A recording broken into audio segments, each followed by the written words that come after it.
11 মাস ধরে এই আরবান দিনের পর দিন দিশানির সঙ্গে তাদের বাড়িতে এনে রেখেছিল, খাওয়া দাওয়া করেছে, ঘুরেছে, বেরিয়েছে। কিন্তু তাকে যখন পরিচয় দেওয়ার সময় এসছে তখন তাকে লাথি মেরে সরিয়ে দিয়েছে। এখন আর তার এই কোলবালিশের কোনো প্রয়োজন নেই। তখন রিমি নামক মানে একজন খেপি কোলবালিশ তার এখন প্রয়োজন হয়ে পড়েছে। তো বন্ধুরা, ভিডিওটা দেখতে থাকো। আজকে যা বলবো হয়তো পুরোটাই সত্যি কথা তোমাদের সামনে তুলে ধরছি। আশা করি তোমাদের ভালো লাগবে, তোমরা শুনতে থাকো। কিরে আরবান, তোর কটা পাঁচ বালিশ লাগে?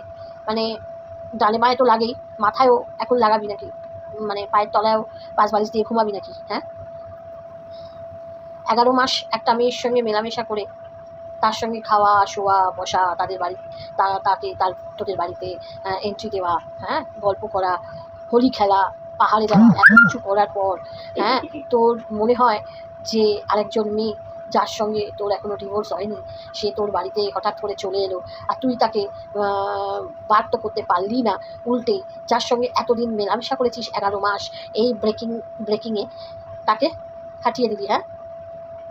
তা তুই যখন জানিস তোর লিগাল ওয়াইফ আছে, তোর সঙ্গে এখনো ডিভোর্স হয়নি, তাহলে এই 11 মাস এত কেন নাটক করেছিলিস? কি করতে? চোখের শেখতে? তুই তো একটা পাক্কা বাজ ছেলে, বুঝতে পেরে গেছি আমরা সবাই। লোকের নামে দোষ দিচ্ছিস কেন রে? নিজের দোষটাকে দেখ। সীমাদি দিয়ে গেল বলেই সীমাদি এটা করলো, ওটা করলো, জাসিমা এটা করলো, কেন রে?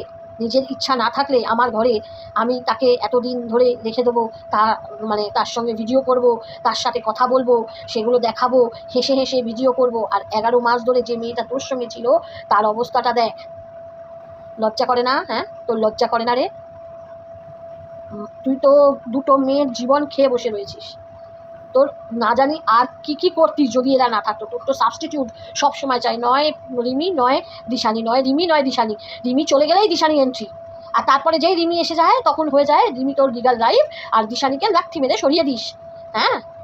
মানে মানে ঠাকুর ঘরে কে? আমি তো কলা খাইনি। কিরে মিশেছিলিস কেন? মেয়েদের কি ইজ্জতের কোনো দাম নেই? মেয়েদের সম্মানের কোনো দাম নেই? 11 মাস ধরে একটা মেয়ের সঙ্গে রগড়ে তাকে ধরে ছুঁড়ে ফেলে দিচ্ছিস। বেশ ভালোই টেকনিকগুলো শিখে নিয়েছিস। এখন রিমি এসে গেছে, ওখানে চোখ শেখছিস। তোর মতন বেহায়া নির্লজ্জ ছেলে না ওয়াইটিতে খুব কমই আছে। এত ছেলে আছে দেখ, কারোর সম্বন্ধে কিন্তু এরকম নোংরা কথা রটে না, একমাত্র তোকে নিয়েই রটে। মানে তুই তোর কি বলতো, মানে কাউকে না কাউকেই চাই, না হলে তোর সুশ্রুরি কমে না, বুঝেছিস? তোর সুশ্রুরি কমে না, সুশ্রুরিটা কমা, সুশ্রুরিটা না কমা, নাহলে একদিন দেখবি পিটুনি খেয়ে গেছিস সবার হাতে। আর নাটক করিস না, পাগল হয়ে যাচ্ছি, মন ভালো নেই, শরীর ভালো নেই, আর কত রাস্তায় বসে বাড়ির সামনে বসে লাইভ এসব বন্ধ কর। আর ভিউজ তো প্রচুর খাচ্ছিস, প্রচুর টিআরপি নিচ্ছিস। আর কত খাবি রে? এসব নোংরামি করে আর কত খাবি?